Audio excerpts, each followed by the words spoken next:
दुनिया की सबसे बेहतरीन और खूबसूरत चीज़ों को न देखा जा सकता है न छुआ जा सकता है, उन्हें सिर्फ दिल से महसूस किया जा सकता है. The best and the most beautiful things in the world cannot be seen or even touched. They must be felt with the heart. And with this quote from Helen Keller, we welcome you all to this new episode of the ongoing collaborative series by Bachpan Ke Pitare Se and Little Storytellers, making way to #inclusive community, a podcast of hope. Deepa, isn't this a quote from the famous American author, disability rights advocate, political activist, and a lecturer? Indeed, she is the same person. And you know, she was the first deaf-blind person to earn a bachelor's degree in the United States. And it was Anne Sullivan, her teacher, who taught her to communicate and read. Yes, teachers do have the power to transform lives. And Deepa, is it a teacher that we have as a guest today? Yes, Neena.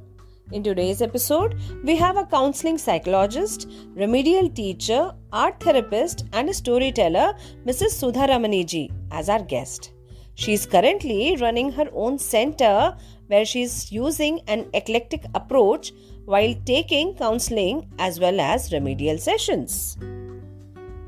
Deepa, so sorry to interrupt before you complete the introduction. I'm curious to know from Sudha ma'am what exactly the eclectic approach stands for, or what is eclectic approach and for whom? Neena, hold on to your curiosity. Let's first welcome Sudha ma'am as she has joined us now from Hyderabad. Welcome Sudha ji. Thank you so much for accepting to be a part of this series. Hi Deepa, thank you so much for inviting me to this podcast. As far as the question concerned, the eclectic approach is the integrating all the modalities to tailor-made a program for the special needs child I am teaching. This can be done, ये तो psychotherapy में भी ऐसे ही करते हैं, सारे approaches को मिला के मल्टी मोडालिटी सेटअप करते हैं, so that the client whoever is coming they will benefit out of it. इसमें भी मैं ऐसे ही करती हूँ. मैं जो स्टोरी टेलिंग, आर्ट थेरेपी और बिहेवियरल थेरेपी और रेमेडिएशन और सबको मिला के बच्चे को जो होता है मतलब सपोर्ट करता है वो प्रोग्राम में बना देते हैं. So it's a kind of integration, a mix of some art therapy, some storytelling or counseling, a mix of tailor-made kind of a session that you do. Yes. Okay, as per the requirement of the person. Right. Oh, that's cool. Thank you so much, Sudha ma'am, for clarifying this eclectic approach concept. And Neena, now let us complete Sudha ma'am's introduction and let's know what all other hats does she don. Sure. She started storytelling sections along with art therapy for the last 2 years for more than 20 plus special children of different levels, both cognitively and academically, in a special school in order to enhance their social emotional skills. We both have met her during our online storytelling workshops as participants and listeners. And it's always been a pleasure to work with you. And ma'am, please tell us what exactly led you to work with the special children. Yeah, it's interesting to tell you because there was a child who was my son's friend. He had learning issues like a writing problem, reading problem, like that. His mother sent the child to me, and the connection happened instantly with the child. So his mother told me, she became a very good friend of mine. She encouraged me to get into this field. You have that capacity to connect to these children, so please do the course and help more children. She encouraged me, she pushed me. It was like a pleasure to have her in my life, and it led to this. Oh wow! I jumped into this Cool. So it's good to know that there was someone who, and you took it, you took it forward, yes. right? दोस्तों की जरूरत now दोस्तों की please दोस्तों की जरूरत समझते हैं ना, जो दोस्त अपना हम नहीं जान पाते, लेकिन हमारे दोस्त हमारा खूबियां पहचानते हैं, इसीलिए वो एनकरेज करते हैं। तो ये जैसे आपके फ्रेंड ने आपको एनकरेज किया, तो ने फिर वो स्पेशल बच्चों के लिए जो भी कोर्स करने के बाद आपने ये रेमेडियल सेशन स्टार्ट किए थे बच्चों के लिए, special needs.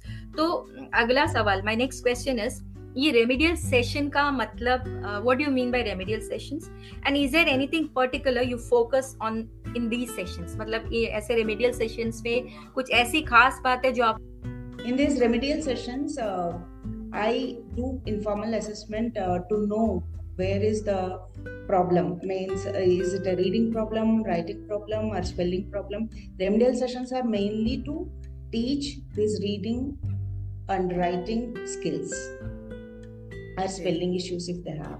So in this, actually, my main focus will be to improve or give strategies to these children, because these problems will not go in 1 or 2 sessions. They'll be lifelong. Once they are diagnosed with any learning issue, it will be for lifelong. I give them some strategies to cope up with those whatever difficulties they are facing in reading and writing.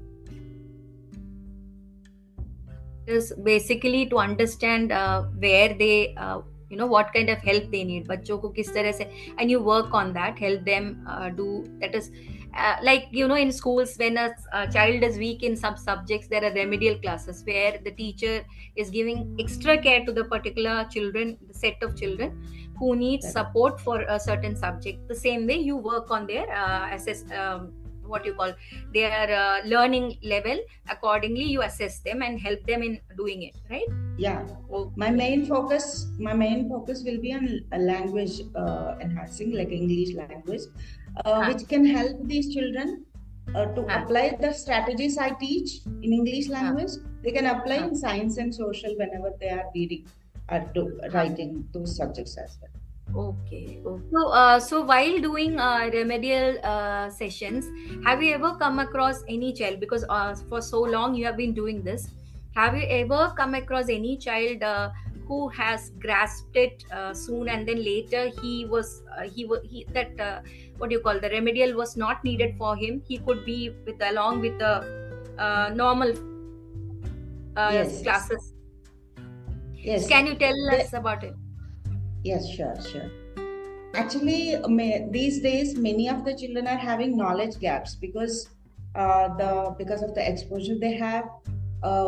If the child has knowledge gap, it is very easy for the child to mainstream.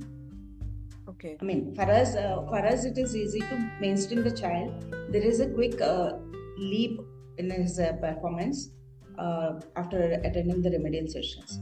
But if the child has a dyslexia, diagnosed with the dyslexia, dysgraphia like that, it will take some time. But they will also, I have seen many children who have achieved the first class in their 10th grade results. So, but it may take little time for them. But it's mainly because the beliefs they set in after they diagnosed with certain issue. So once that is why I include all these things, like any other thing to enhance their self-esteem and self-confidence. They are good at everything. Attitude, I'll push them in that way. So it helps in that way. Okay, so ma'am, you used 2 terms, and in your when we read your profile also, so there were a couple of terms which were mentioned there. It would be great if you could tell us the meaning. What do these terms mean? So you said dyslexia and dysgraphia, dyscalculia, ADHD. So what do all these mean, and how are they different from each other? Yes, these are the terms mentioned in DSM-5 for the diagnosis for the children who have learning issues. Learning issues means they may be having reading problems, reading difficulties. That is what is called dyslexia.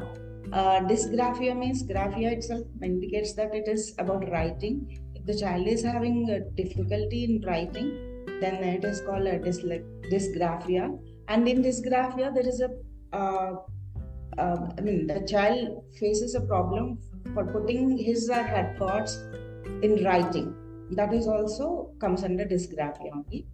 And spelling issues, both the dysgraphia and dyslexia children have, because the dyslexia children, they are good at reading, but while writing they may skip some spellings, or they have mirror images. And dysgraphia also we see these things. Dyscalculia is a problem the child faces with the math, understanding math calculations, math operations. And ADHD is attention deficit hyperactivity disorder. This is like the child is there are 3 types of ADHD actually. The child is having hyperactivity, and one is inattention, we say. The third is mix of both. Inattention means hyperactivity, you understand very well that the child is not able to sit at one place for a longer time, that attention span is very less. Inattention, the child will be static, but the mind is wandering. They are with us, but they are daydreaming, we can say. Whatever you are saying, they cannot focus much. The third kind is both, mix of both. Okay. तो basically dyslexia बच्चे वो हैं जिनको पढ़ने में problem है, who cannot identify the letters, who cannot read it. Dysgraphia is लिखने में प्रॉब्लम है, मिरर इमेजेस बनाते हैं. And dyslexia dysgraphia almost linked है. एंड दोनों मतलब अगर एक चीज है डिसलेक्सिया है तो डिस्ग्राफिया होने के चांसेस हैं. डिस्ग्राफिया है चांसेस डिसलेक्सिक होने के चांसेस हैं. बट इट्स नॉट नेसेसरी कि किसी एक को दोनों ही चीजें साथ में हो. Is that correct? हो सकता है, क्योंकि अभी कोमार्बिडिटी बोलते हैं इसको हमने. Like ADHD child can have all these mix of things. Okay. Because the focus is compromised, so ADHD, the child diagnosed with ADHD might be having dyslexia, both dysgraphia also. The same way, dyslexia and dysgraphia are combined also for some children. Okay. So this comorbidity is a term that you used, right? Yes. Comorbidity means already they have one problem. एक problem है, उसके साथ साथ दूसरा भी add हो रहा है. हाँ, because they are connected. जैसे कोविड में हमने सुना है कोमॉर्बिडिटी के बारे में. Yes. The same way. हाँ, एक बीमारी के साथ में 2-3 और बीमारियां, जैसे हम अगर हम इसको सिंपल एनालॉजी में समझें, हम बोलते हैं कि we should have an appropriate weight for our body. So if we are obese, हम मोटे हैं, तो मोटापा अपने साथ और कई बीमारियां लेके आता है. Correct? So but these are disorders. ADHD and dyslexia and all these things are disorders, not diseases. बीमारियां नहीं है, ये कुछ disorders हैं, लेकिन एक के साथ में दूसरा कई बार हो जाता है कि वो सारी चीजें connected हो. And it is, I think it's all about the wiring of our brain. Correct, exactly. एक और बात बोलना चाहती हूँ कि हर बच्चे को ये मतलब मैनेजेबल भी हो सकता है, माइल्ड, मॉडरेट और लिटिल प्रोफाउंड. दैट काइंड मतलब level of these things are also different, right? Based on the levels also the improvement we can see. Yes. So what I can like when I was working in a school, I found that ADHD, some of them are given some to control their hyperactivity medicines. After the consultation with NIMHANS and other things, medicines are prescribed. So how much does that help? Do you think? Actually medicines people are doctors suggest, psychiatrists suggest but I have heard from some of my parents that there are side effects also for that. But these days, I mean, in olden days means 4 or 5 years ago, the medicines have severe side effects. But nowadays, I heard that these medicines are helping to settle the child so that the learning happens. Okay. Like as a special educator as well as a counseling person, do you think that medicine, if maybe even the doctor knows better medicine is required or not, but my curiosity is like somewhere the hyper activity happens when the energy level is not used properly, right? Even Yes. if we talk about our children, if we are not giving them proper space to bring out their energy, that they will definitely do tantrums to find out different ways to get the attention. So do you think that if you divert the children and give them enough room for bringing out their energy, it can be any form of activities involving in what they like, do you think this helps to some extent to control these hyperactive children? Yes, actually, that is why we suggest parents. I mean, I suggest parents to take the child to occupational therapy initially, and then once the occupational therapy is done for actually many years together, they do 3 years, 2 years like that. After that, still the child is the hyperactivity is shown. Once they stop the OT, then the hyperactivity is again shown. When the child is little older, like a 9-10 years old, then they can put the child. I suggest the parents to put the child in some structured sport like a tennis or cricket or swimming. Swimming is also very good for these children. It balances all sorts of, the energy will be vented out like that. Correct. So any activity, and within my sessions also I give certain physical activities, brain breaks I give, so that the child will not be exhausted and overwhelming with the reading or writing, the learning part. So that again, after doing certain physical activity, brain gym also I make the child do. So once the child little that break is given, then the child again comes back to the session. Okay.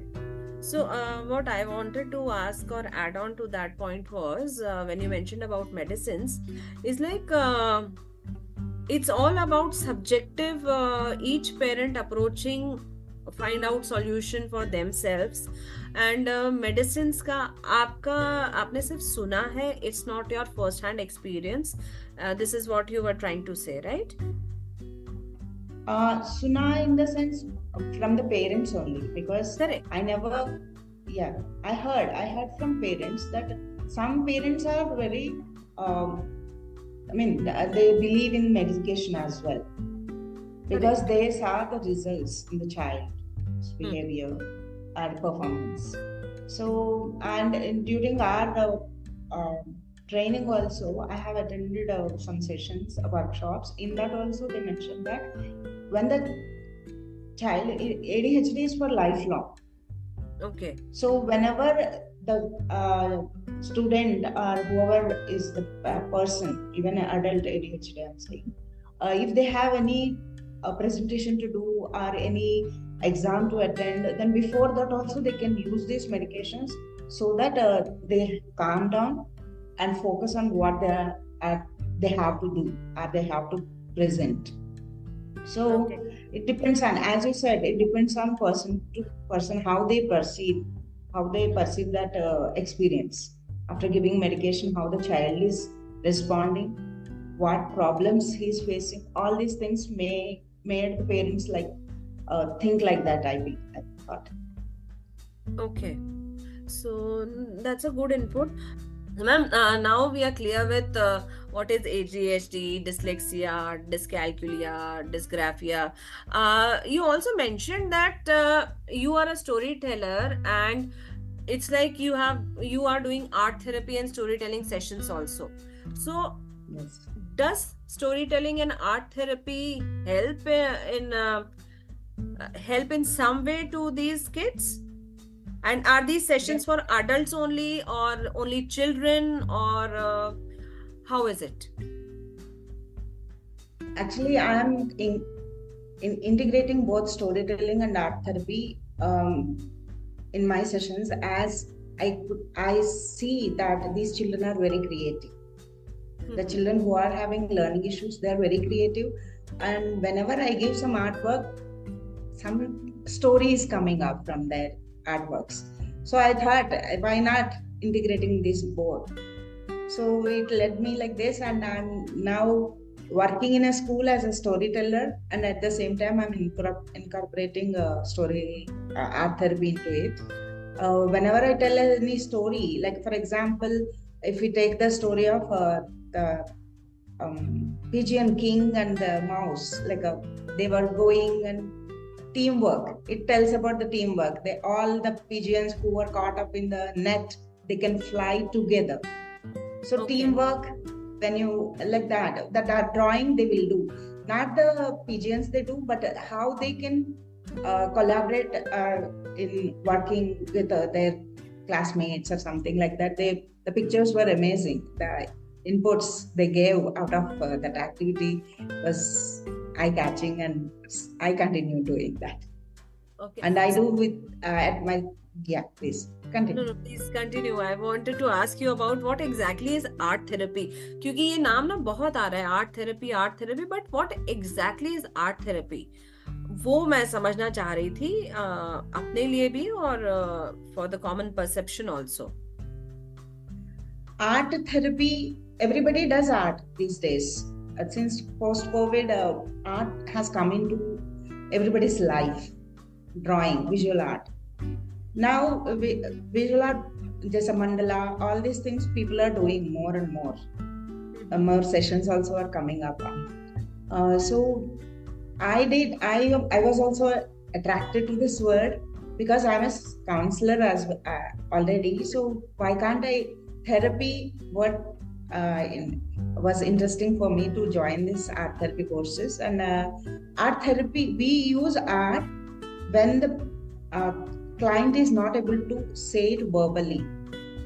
There are some people, when they are in distress, they cannot express themselves in words. बातों में बताना मुश्किल हो जाता है. जो बातों में बताना मुश्किल हो जाता है वो पेपर पे, because our thoughts are just images. Whenever you might be thinking so much, but the images only come in front of you, not the words. Yes. So whenever our thoughts are easy to put in images. Okay. When you put those images, your thoughts into images on the paper, definitely you feel that it is coming out of you, what you are not able to express easily. So this is to empower the client to know more about themselves. Art therapy does that magically. That shift I could see very easily. There was a child who opted selective mutism. She used to express, talk to her mother only, not to anyone, not even with her father. She was not opening up. So through artwork, and there is media is also there. Media means the material we use also evokes that emotion, the emotions in the child. So there is an expressive flowing media and resistive media we have. While working with that child, the child is not expressing, so I use the flowing media more so that the child comes out of her own emotions, whatever she is going through, what is stopping her, what are the inhibitions she has to express herself. While doing the art, I continue talking, whether the child is talking or not, but I put those thoughts to express. Invokes whatever we say, no, उसको कैसे बात करा सकते हैं, वो सब मैं बात करती रहती हूँ ताकि वो बच्ची थोड़ा अपनापन समझे मुझे, और so open up. So it is working wonderfully. Now the child is talking, expressing herself too, and going to new persons also within 7 weeks of work, I think. So it is working. Art therapy is like this. It works like that. कि art therapy जब बोला, अभी recently मैंने भी ये काम किया था, जैसे अभी 3 महीने पहले, तो जैसे स्पेक्ट्रम ऑटिज्म ग्रुप में हम लोग इन्हें एक सेशन रखा था माइंड वो थेरेपी, आर्ट थेरेपी का.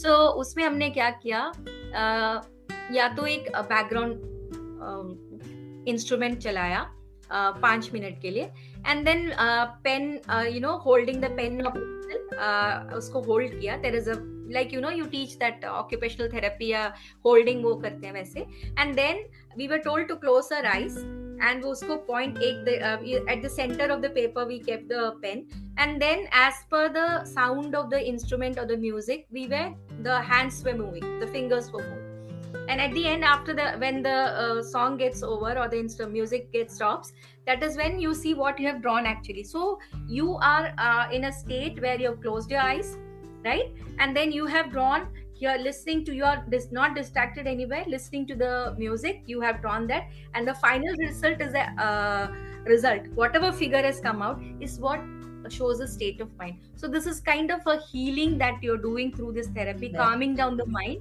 right, calming down the mind. And then so this therapy is using art in a way. It can be in any form of art, like you said, mandala, right, it can be painting, anything that can calm the mind, heal the soul, and then accordingly then you start the next stage of correction that is required, right? Correct. For art therapy, for being an art therapist, I need not be an artist, but I should have the knowledge of how to incorporate art and how to use the different material for what purpose I'm using. All this knowledge I need to have, but the person who is whom I am giving the therapy, that person also need not be an artist. That is the main comfort zone for art therapy, because art means everybody stuck. They'll stuck there. I can't draw.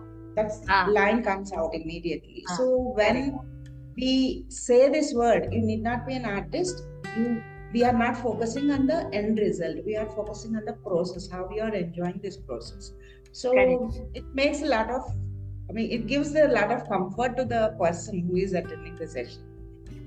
So in beginning itself, the rapport will be like this. We do when we do. This was my question only. कि artist होना जरूरी तो नहीं है. Thank you for clarifying. बिल्कुल भी नहीं है. आपको enjoy करना बस, और कुछ नहीं करना. मतलब जैसे हम स्टोरी टेलिंग में बिगिनिंग वो करते हैं, एक्सरसाइजेस करते हैं to capture the audience attention, उसी तरह से when you are doing the remedial sessions और even comes, this is one way of controlling our mind and this to focus, right? या आपने अभी जो बोले थे ना, आंख बंद करके करना है, वो blind fold drawing, it is a self-regulation technique for the children. We can give any moment. If the child is like both hands also, bilateral blindfold drawing, it's a very good tool to settle the child when the child is going out of hands. And the hyperactivity is more, or overwhelming emotions, blindfold bilateral drawing is excellent. So मेरे ख्याल से then art therapy is not only for these special need people. It can be good for people, neurotypical people also. Neurotypical means हमारे जैसे लोग जिनमें कोई और disability या disorder नहीं है. So many a times even we are so in anxious state, हम tension में होते हैं. तो art therapy is good for us as well. Of course, it is 0 to 100, I can say, the age group.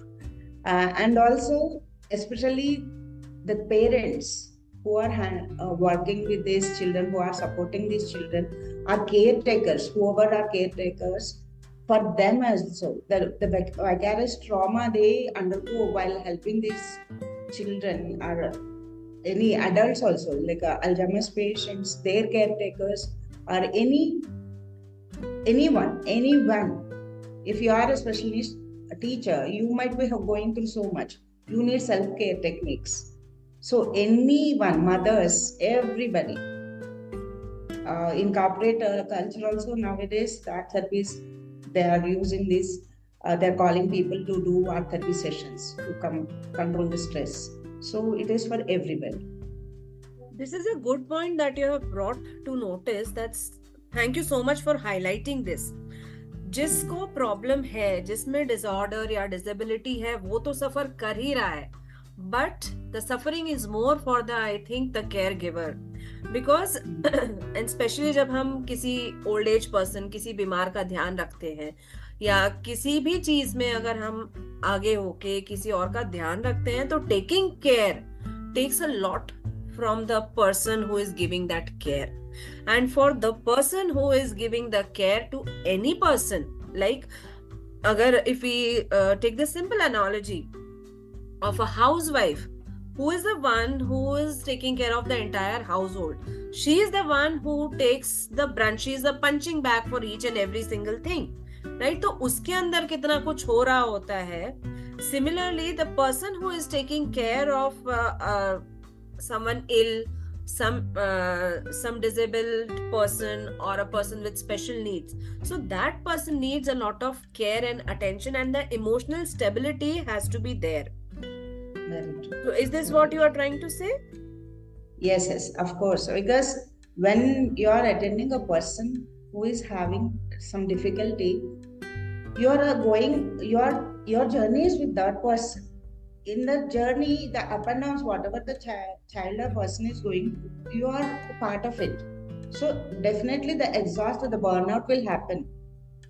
So to take care of yourself, you need to see what are the options to stabilize and once whatever mind or frustration or whatever, to calm down, we need certain portals. So art therapy is one of them. It is non-threatening.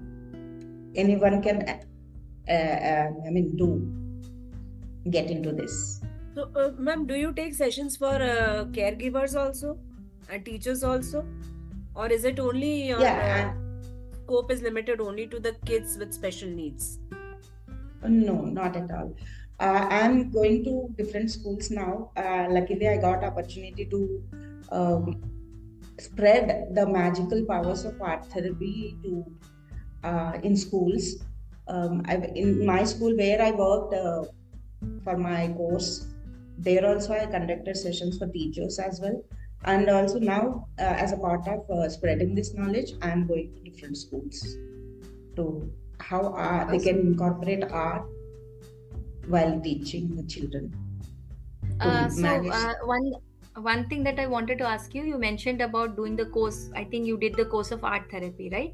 So if anybody wants to do, because nowadays there are n number of advertisement coming for art therapy from different names which we have not heard. So if you could guide the listeners, if they want to do an art therapy, which would be the right option for them, where to go for?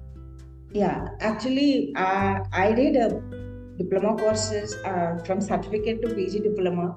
After that, I entered the master's project, a master's program, which MIT Pune is offering.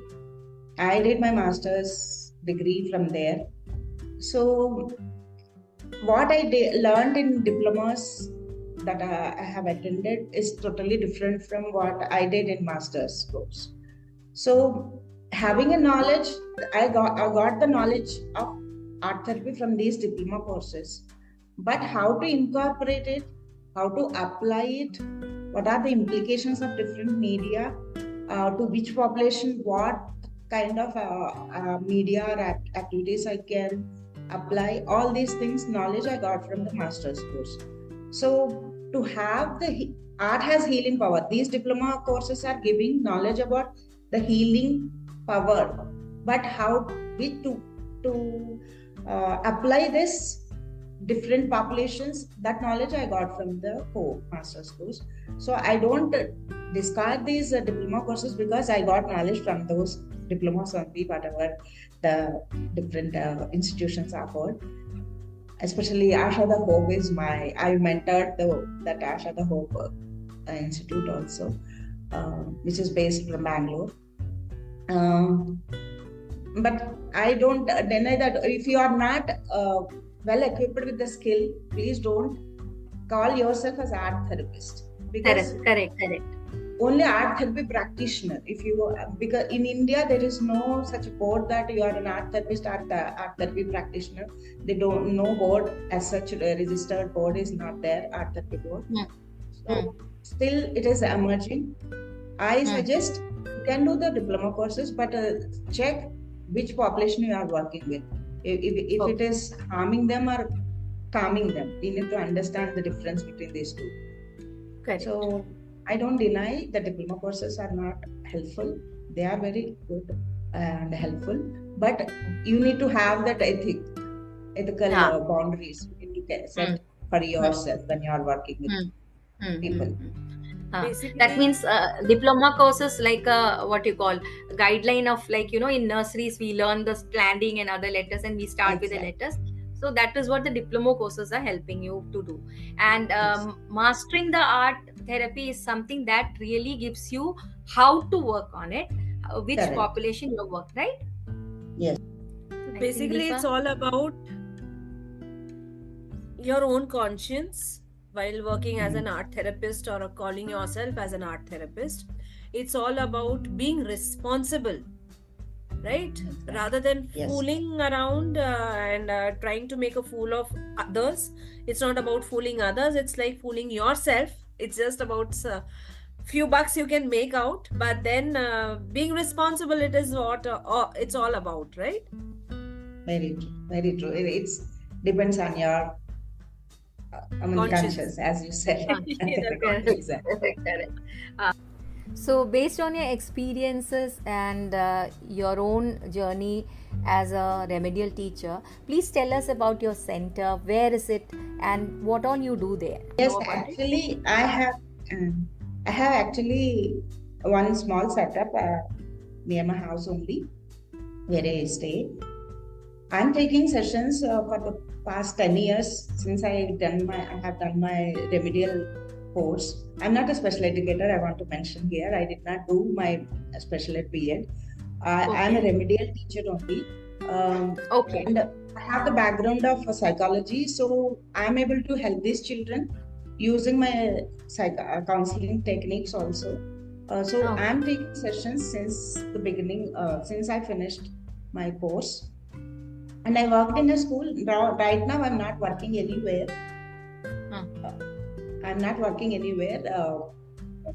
I'm just handling children at my own center. And I'm going to one of the schools as a storyteller only. Visiting faculty kind of a thing, right? Yeah, I'm going and incorporating whatever I know about storytelling and including it into drama, expressive arts. I did some certification in drama therapy as well. So drama, all these things I add. So like you mentioned that you have not done your special education course, but you have done remedial, right? So there is a difference between a special educator as well as a remedial teacher, right? Can you just clarify that? Okay.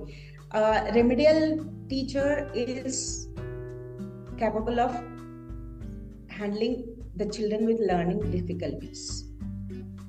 For the child with an ADHD might be having learning issues. So those children can come to me. And the children who are diagnosed with dyslexia, dysgraphia, or dyscalculia, they can come to me. And if the child who is having a mild autism, they can also come to me if they have learning issues. And as I'm a counselor, I can help with some behavioral therapy also. I can do behavioral therapy, and now I'm equipped with art therapy skills also. So I'm incorporating, as I told, eclectic approach. The counseling, storytelling, art therapy, all these I'll mix and I'll tell them. So that was a wonderful information that you shared, because till now we had the feeling that special educator does the remedial, because in schools you see the special educator who is taking the remedial classes. So both, you just clarified that special education and remedial is if you Totally go by, different thing. it's totally different, Because right? I have not done my special ed B.Ed. That is why I cannot call myself as a special educator. I am just a remedial teacher. But I can help these children with. Sorry, I can help these with only learning issues, and as I am a counselor too, so I can help them with behavioral issues as well. Correct. Now that point is clear, because if you go by qualification, you need to do B.Ed in special education, right? Exactly. One more thing, for you have, when you have to get a RCA certification, if you are called, if you call yourself as a special educator. That's very important, because nowadays you have a lot of. Sorry. Yeah, please.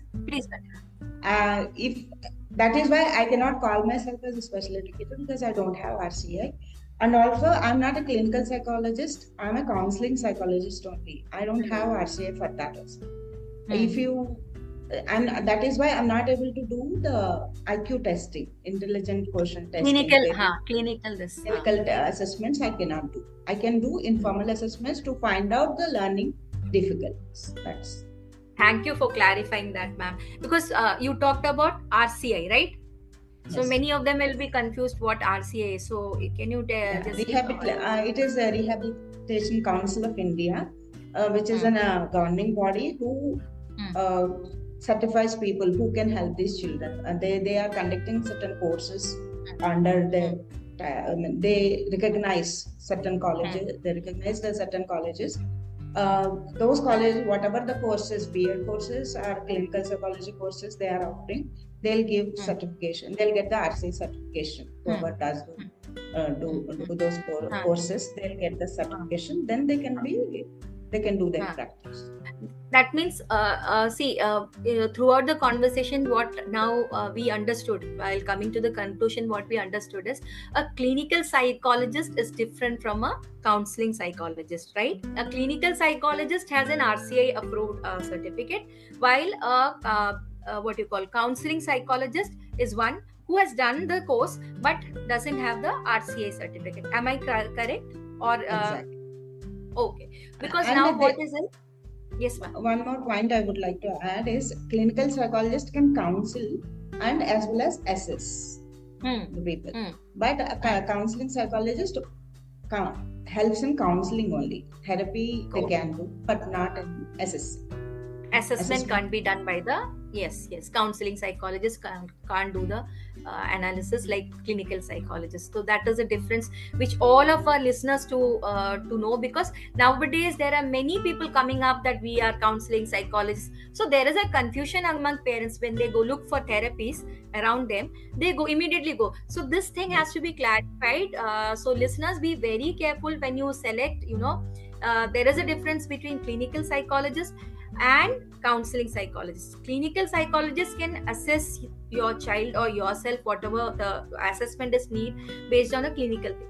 But a counseling psychologist can guide you, suggest therapies and guide you. Remedial things can be done. Can I add one point here? Yes, please. Sure. I'm a counseling psychologist. I have the remedial certification. That is why I'm able to do the remedial work also. Yes. But all the counseling psychologists cannot give the remedial sessions. Unless until, yes. They have to have that knowledge and certification. Yes. Yeah, I was about to come on that point also. Thanks for clarifying it. तो remedial teacher अलग होता है, special educator अलग होता है, counselling psychologist अलग होता है, क्लिनिकल साइकोलॉजिस्ट अलग होता है, and then you are a counseling psychologist and a remedial teacher, and you have those certifications. And yes, we had never thought that we would get such important inputs from this conversation. Thank you so much. मुझे नहीं पता था कि there is a difference between all of this, and I'm sure बहुत लोगों के inputs जो हैं वो काफी clear होंगे इसके बाद में. So thank you so much, Sudha ji, for taking out time and guiding us. We are literally thankful and grateful. Thanks to you for calling me and giving me this opportunity to share my whatever I know, and very happy to interact with you both. Thank you so much because there are as Deepa said बहुत कुछ ऐसा था कि आज तक हमको लगता था कि ये ऐसा है वैसा है, मतलब स्पेशल। तो सो कुछ हद तक आपने उसको क्लियर, बहुत कुछ हद नहीं, बहुत हद तक आपने उसको बहुत क्लियर किया है, एंड हमारे सुनने वाले श्रोताओं को भी वो समझ में आ जाएगा। Hoping to be a drop in ocean of developing an inclusive community, we conclude today's episode. Never give up. Hope will keep you strong and focused.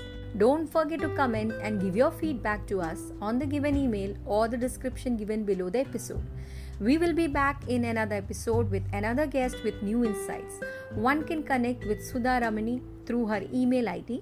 Her email ID and Instagram link are in the description details. Until then, stay safe, stay happy, and take care.